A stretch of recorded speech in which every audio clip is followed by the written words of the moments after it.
Good day and welcome to Conversations with AARP in the Virgin Islands.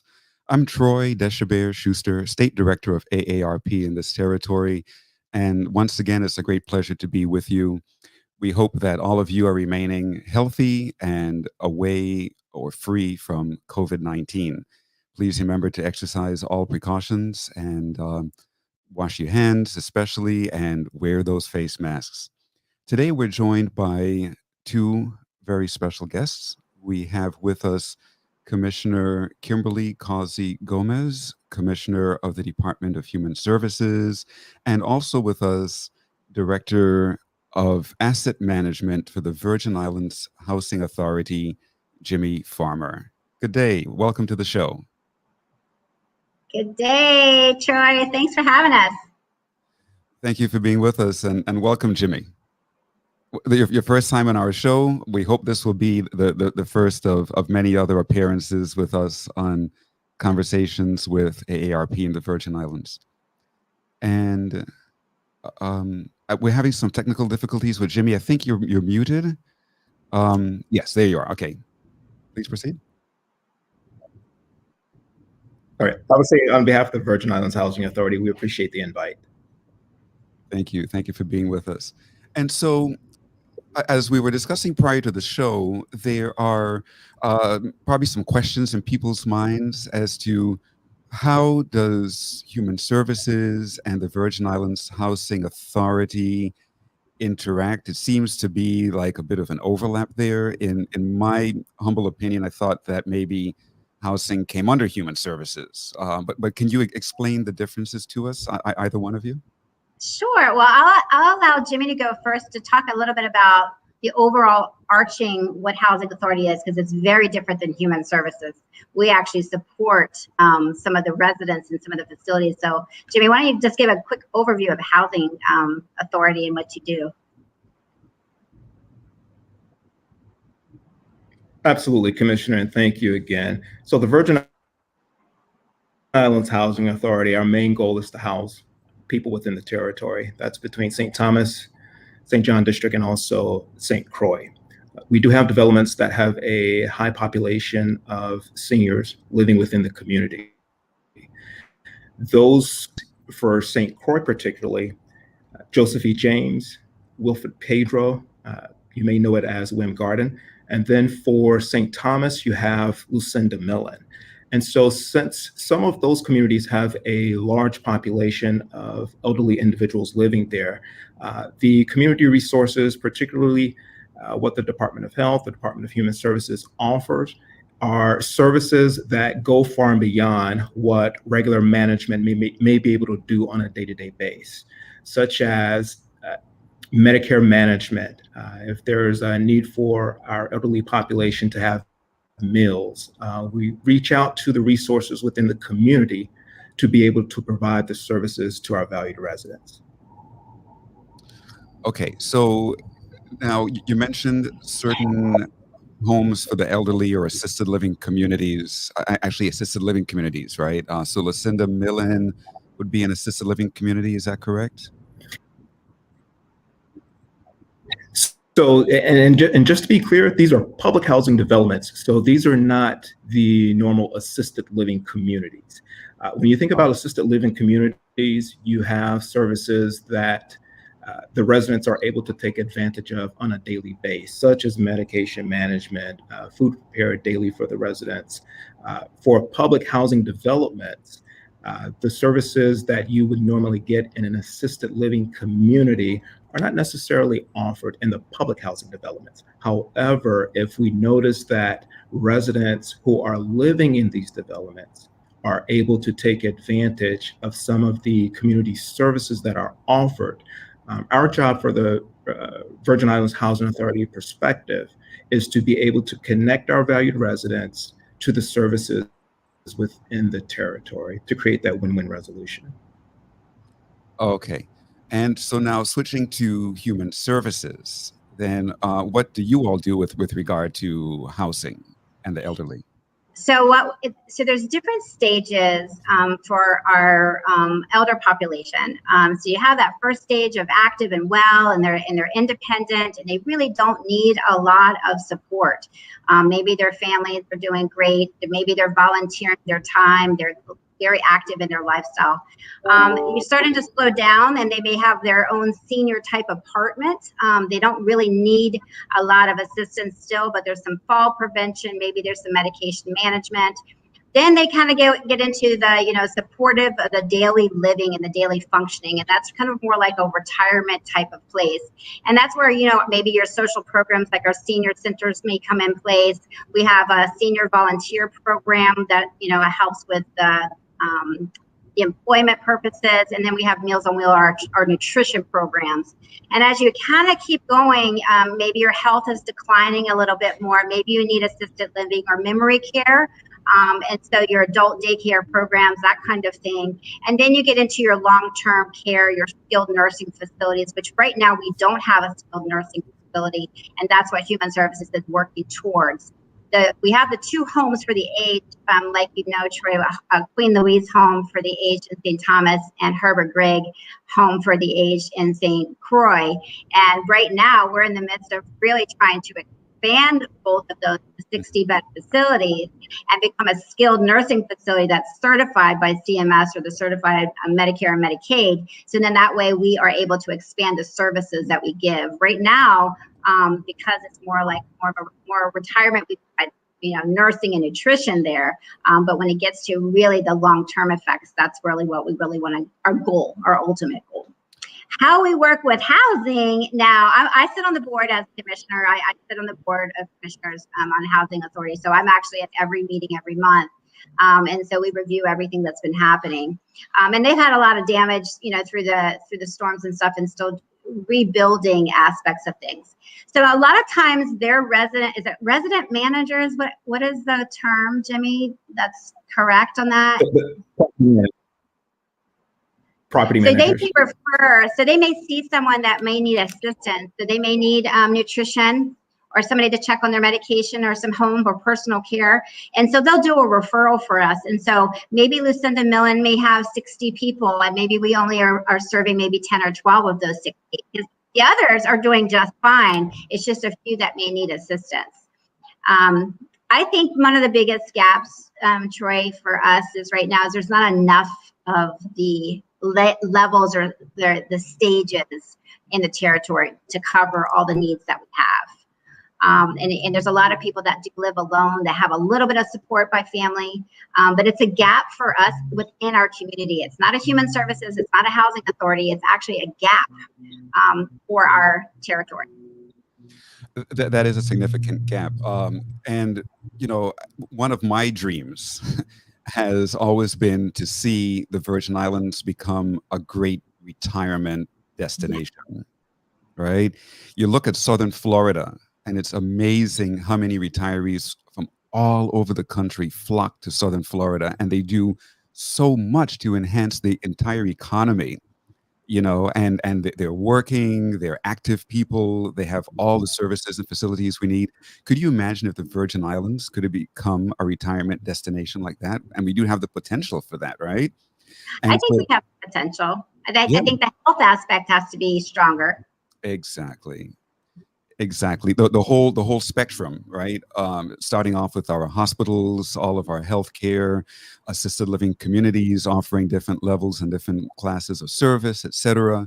And we could do so well with that. And so in summary, going back to something you said a moment ago, Commissioner Gomez, you pointed out that we don't have any skilled nursing facilities in the Virgin Islands, but that you're working toward that. And we're so happy to hear that.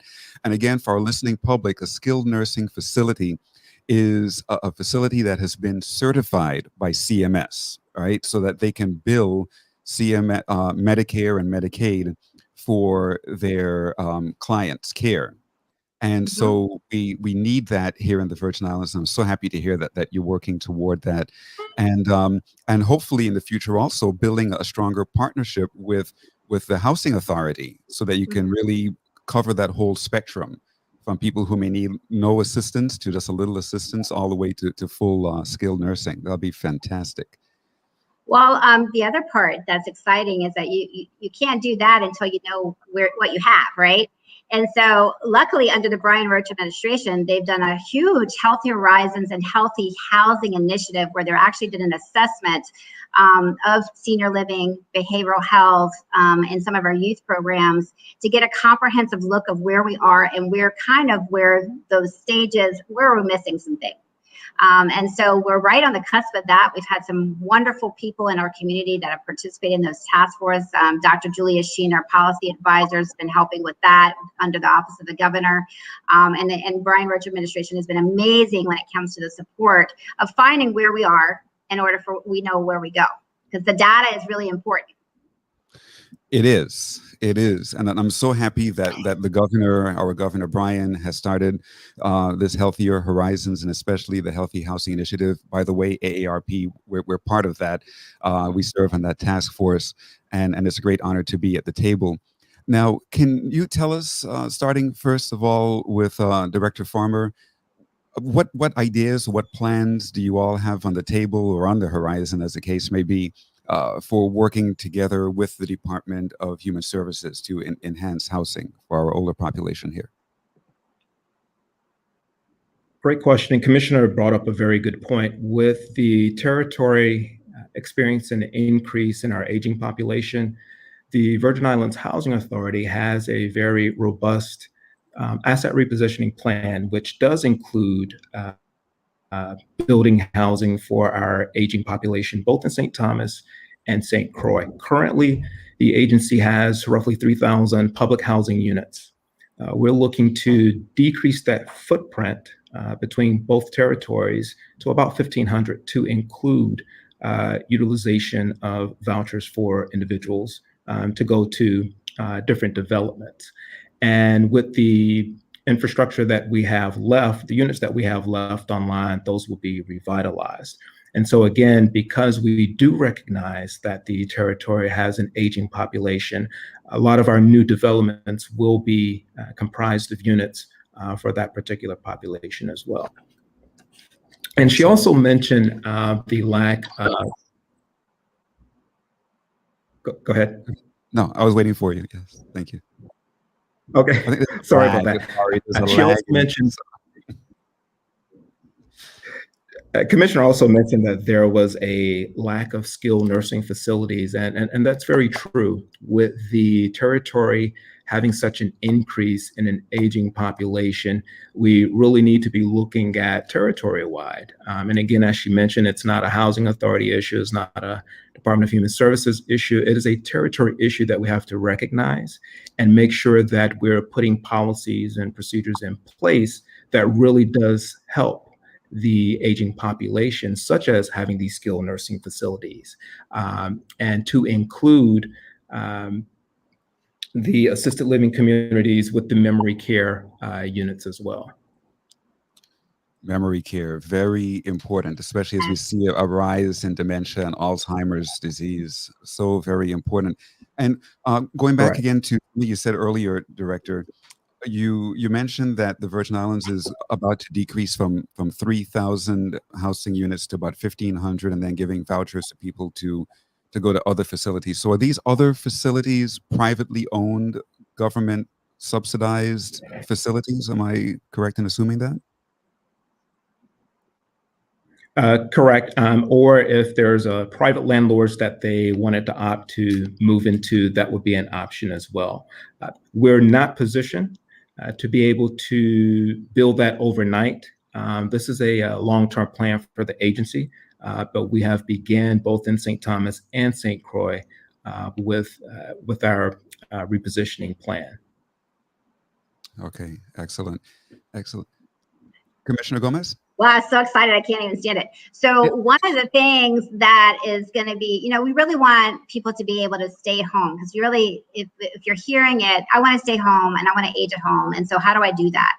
And so one of the things with our Medicaid program that's coming up is we're launching a personal home care attendant program. It's going to be like a small business type of program, but it's funded by Medicaid. And so it'll be expanded by our Medicaid dollars, and it'll also expand employment opportunities in the territory for those that are licensed personal care attendants. And so for me, that allows for somebody that is kind of able-bodied but just needs some personal care assistance at home. It just allows them to stay home, because really that's what we want, to be able to age gracefully in your own environment, surrounded by the people that you love. Yes, I so appreciate you saying that. AARP has a longstanding policy that we support aging in place. Yes. Way of saying aging at home, and we find that there are a lot better outcomes for people who are aging at home. Their health tends to be better, more robust. We see less depression, etc. So I'm so happy that you are looking for ways to facilitate that by providing in-home assistance. And also, one thing that we are real great proponents of at AARP is what we call home fit, making sure that homes are fit for aging in place, that you can get into your bathroom, that you can use a shower in the bathroom if you become non-ambulatory or bound to a wheelchair, that you can move a wheelchair from room to room, that the doorways are wide enough, and so forth. And so, can you speak to that a little bit, Commissioner Gomez? And are you thinking of any ways to facilitate that for individuals who are already in a home that may not be really fit for aging in place?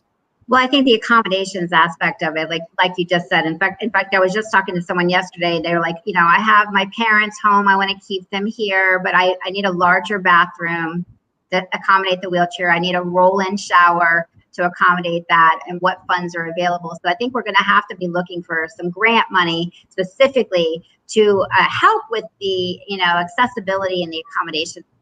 So that way it actually helps the person, they're happier at home or with whoever they're with, or their family. So if we can make those accommodations. I don't have any funding right now to accommodate that, but I think that that's a great next step as we're through this.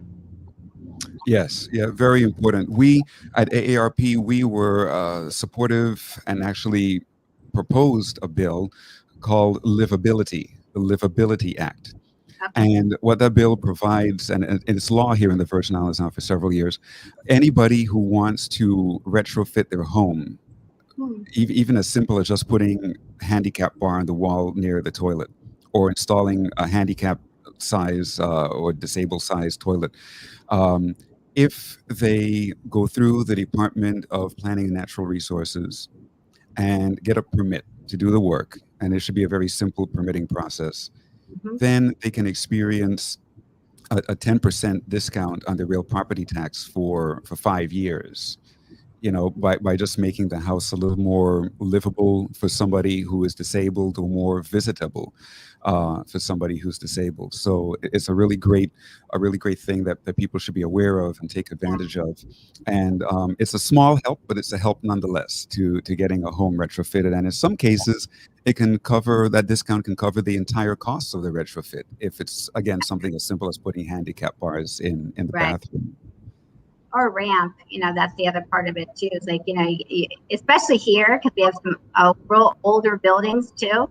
And so they may be, so having that ramp to get in and out easily. We have that. My grandmother lived with us for a long time. And so we had a 2-story house, and so our dining room became her bedroom. And so, getting her up and down the stairs and how to do that, we didn't have a ramp. So we had a lot of fun with her. I think she had fun, but my mom was like, "What are you doing to Grandma?" But we had a good time. Yes, and Director Farmer, yes, go ahead. Well, I was going to say, for the Housing Authority, we recognize that a large portion of our residents are aging in place. And so if there's a situation where someone is in need of a particular reasonable accommodation, whether it is the addition of handicap accessible bars or a ramp, the Virgin Islands Housing Authority works to ensure that we accommodate that particular reasonable accommodation. And if we have to, we will relocate those residents to a unit that fits that particular reasonable accommodation that they are looking for. Excellent, excellent. I'm glad to hear that. I was just about to put you on the spot, which I usually don't like to do, but I was going to ask you that kind of a question. Life happens. Very, very good. I'm glad to hear that. And so, um, pursuant to that, then, who would an individual contact within your department, Director Farmer, if they need some help in making accommodations? So it starts at the property management office if a resident or if a family member comes in and speaks on behalf of the resident, because there are situations where our elderly population may not be able to come into the office and they have appointed a family member or friend as their power of attorney. They come into the office, speak with the property manager. It's put in writing. That information is then escalated up to our Department of Modernization to assist with meeting that particular reasonable accommodation need. Okay, now help me understand better. These are for residents in one of your facilities, correct? Correct. One of our apartment communities. Correct. That is correct. Right. So now I'll still go ahead and put you on the spot. What about for somebody who is not in one of your facilities but wants to age at home, but may need some financial help to make a small accommodation? And keeping in mind that helping in that small way can really save the government lots of money in the long run. Have you all thought of ways to help people who are in their own home who may need some financial help making an accommodation to stay in place? So for the Virgin Islands Housing Authority, because we are under federal policies and regulations, there is a little there are policies that we have to adhere to. And unfortunately, if you are not a public housing resident and you're seeking assistance to have your current dwelling accommodated for a particular reasonable accommodation, the funds that the Virgin Island Housing Authority receives cannot be utilized outside of our agency. Let's say if someone's even on our waiting list and they're currently in a home and they're not receiving any type of housing choice voucher assistance, the funds that the Housing Authority has cannot be utilized to assist that family. However, if it's a resident who is within the public housing development, we will work to make sure that we meet that reasonable accommodation request. Excellent, excellent. And back to you, Commissioner Gomez. Looking at the whole process of developing a skilled nursing facility here in the Virgin Islands, hopefully one in each island, what does your timeline look like? I know it's a huge project. I know that getting CMS certified is monumental, but what timeline have you set for your department? It's between 3 and 5 years fully. So if you look at Herbert Gregg Home, for example, right now we can, our residents, we have right now we just got 24 residents, but we can hold like 25 or 26. Our ultimate goal is 60-bed facility. So both of our homes were severely damaged in 2017 with Irma and Maria. Not a little bit, but severely damaged. And so it's going to have to be a blend of funding. So we've done the CDBG, or the Community Development Block Grant disaster funding. We've applied for that. Then we'll apply for hazard mitigation funding and some PA money to see if we can get a comprehensive. It's going to be about a $30 million project. It's not like a $6 or $7 million project. It's a comprehensive, all-out skilled nursing facility. Then you have to ensure that once you build it, we know that people will come once you build it, right? Mm-hmm. But making sure that we have the skilled labor in order to ensure that that is part of that plan, right? So it's not just about the facility itself and becoming certified, but what about all the services that are in it? So luckily we, with the Office of the Governor and Dr. Julian and the Governor and Senator, we're able to really assess what that looks like. We've had a lot of internal hard work about where we are and where we need to go. So 3 to 5 years, potentially. I'd like to break ground a lot earlier. It's also complex, Troy. So if you already have existing project worksheets with FEMA, and then you do any temporary repairs, and then you have another plan coming down the pike, so sometimes there is some conversations we have to ensure that it is not supplanting, but supplementing type of thing. So that it's been a little bit tricky for both. And then the other thing is that what do you do with your residents while you're building, right? So for Queen Louise, we would have to if we were to keep Queen Louise where it is, we wouldn't be able to have our residents there. That is not going to be able to be a facility that, even if I was to build it right there and expand it, I could take 60 beds. So we actually are looking at another property to be a state-of-the-art brand new one. And then Herbert Grigg will be a combination of new construction and renovation. So we're really excited about it. I think that this is something that our territory needs desperately, and it will suit a lot of different needs. We have a lot of boarders at our hospital. When I say boarders, that means that they are not able to do a safe discharge, right? And it could be because they don't have anybody at home to care for them, or maybe they're just recovering from knee surgery or some kind of surgery. They just need a month or two for rehab. But because they can't go home, they are in the hospital. And that's the highest cost of a daily rate for someone.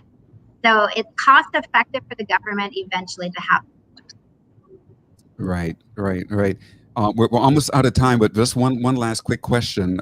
In listening to Director Farmer, he mentioned that people can even get vouchers and go and live in privately owned homes and so forth.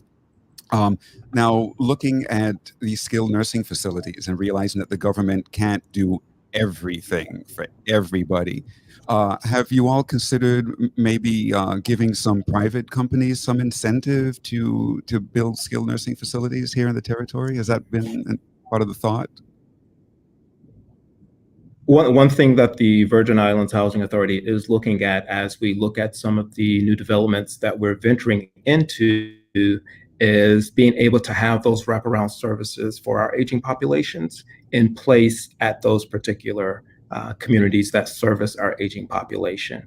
And one other thing that Commissioner brought out relative to the plans that they have relative to the new facilities is, from the Housing Authority's perspective, is also ensuring that our residents who are currently living in our public housing developments are also put in a position where they have an opportunity to be able to apply for some of these jobs that may be coming up in these skilled nursing facilities. So the Housing Authority, we have a resident services program that will assist with connecting our residents to the resources in terms of education to be able to be competitive for some of the jobs that may be coming online for these communities that the Department of Human Services is working to get online. Excellent.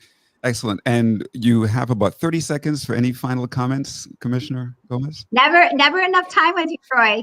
I have to thank my staff because they're always awesome. They're front lines essential workers, and we've been working through COVID, and we are always ready to partner. So not only with Housing Authority, with AARP, but anybody. So we're truly appreciative of the time today. So please have us back. Oh, absolutely. You'll be back again and again. And this is your second time with us, Commissioner Gomez. You're first with us, Director Farmer. We hope to see you again. We're out of time, but again, thank you both for clearing some time on your busy calendar to be with us and to discuss this important issue of housing for our older population in the Virgin Islands. Thanks again so much, and have a great day. Thanks, you too.